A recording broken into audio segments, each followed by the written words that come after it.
Ang programang ito ay rated SPG. Striktong patnubay at gabay ng magulang ang kailangan. Maaaring may masiselang tema, lengguwahe, karahasan, sexual, horror o droga na hindi angkop sa mga bata. Gagalaiti talagang si Giselle na malaman ang katotohanan kung sino ba talaga ang may pasimuno ng pagdukot ng kanyang ama at talagang paghulog dito sa bangin.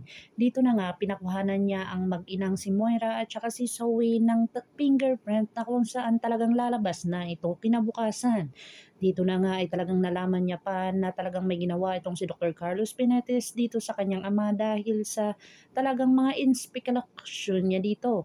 Sinabi niya sa kanyang sarili kung bakit ito nagkaroon ng cardiac arrest na wala naman itong sinabi dito sila ni Annalyn na talagang may komplikado ito kay Dr. Carlos Benetes na kung saan negatibo ito sa lahat ng mga sinasabi niya dito kay Don Pepe.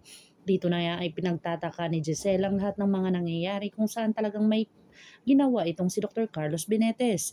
Agad naman itong narinig ang kanyang kapatid na si Dr. RJ Tanyag at si Dr. Ray Meneses sa nag-uusap. Dito na nga talaga na pinagsabihan niya na ang hinala niya ay may kinalaman itong si Dr. Carlos Benetes na kung saan inantay lang niya talaga na makalabas dito sa OR at talagang dito niya na ginawa ang kanyang mga plano.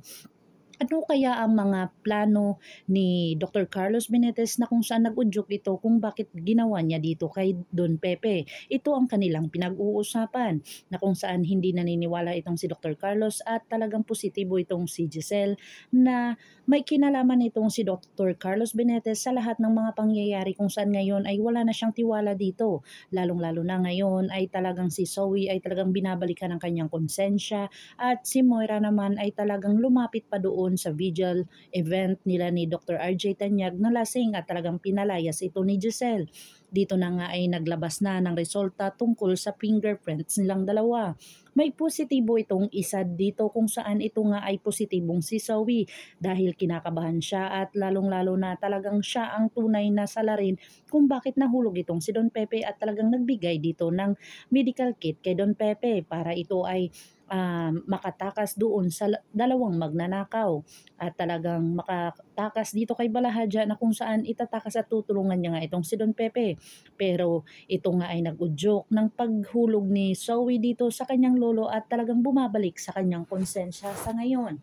Dito na nga pinagtataka ni Annalyn ang lahat ng mga pangyayari at talagang positibo itong si Dr. RJ na talagang hanapin ang may pasimuno ng mga ginagawa nito na kung saan talagang kawawa itong si Don Pepe. Dito na nga ay talagang nag-usap sila at porsigido sila na makamit ang katarungan. Dito na nga si Giselle ay talagang pupunta na sa police station upang ito ay tingnan ang mga positibong ilalabas ng mga pulis. Dito na nga napagkaalaman niya na may positive na isa kung saan talagang hindi ito naritoke ni Moira. Dito na kaya malaman ang buong katotohanan na si Zoe talaga ang dahilan kung bakit nawala itong si Don Pepe. Pakakabangan natin ang mga susunod pa na episode na ito. Ngabot kamay na pangarap. If you like my story, please like, share, and subscribe para ma-update po kayo sa mga susunod pa. Yun lamang po at maraming salamat.